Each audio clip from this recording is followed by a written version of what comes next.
Do you have any tips on people of how they can really start to get the motivation, even though they have all of this information at hand?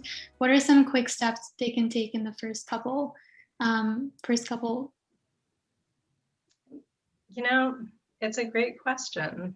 It's so individual. Like I'm thinking about Kavin just did, and I'm wondering, like, was that always your interest, or did you develop that as you went to school? Were you just like that when you were 12? I mean, it's people are very individual. I'm just curious before I answer it. Oh, of course. So I think my both of my parents are really into cooking. My dad especially, and that was just always something. He was someone who, if he liked a food back home when he was in India when he was growing up, he would do everything he could to remake it at home. If he went out and ate something, he would try to do it. So that that kind of lens of enjoying cooking and those culinary like interests, I think those all stem from my parents and especially my dad, who loves to just research and develop different recipes. Perfecting it is his biggest thing. So I think I really started doing a lot of this cooking towards like the end of high school, where if it was a break, I'd be like, oh, I can bake something. It all started with baking. I started baking biscuits and cookies and cakes, but then it kind of branched off into other things. And when I discovered nutrition in college, I was like, you know, this is a great way to blend the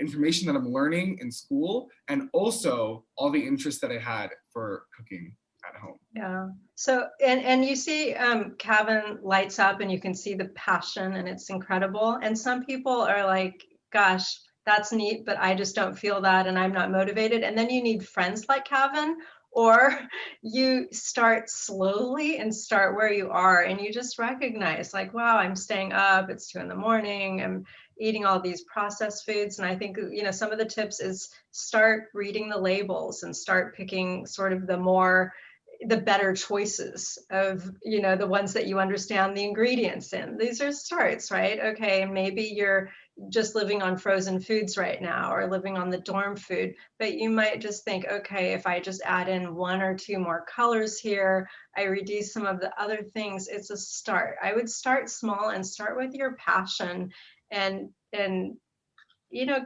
if you can, get a circle of friends that's also passionate about health, because we're all gonna only grow older, and you see your parents are aging, your grandparents.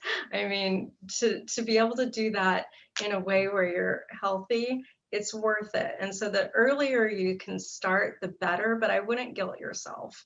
And I would just do it with a lot of kindness and just notice and slowly get on that path.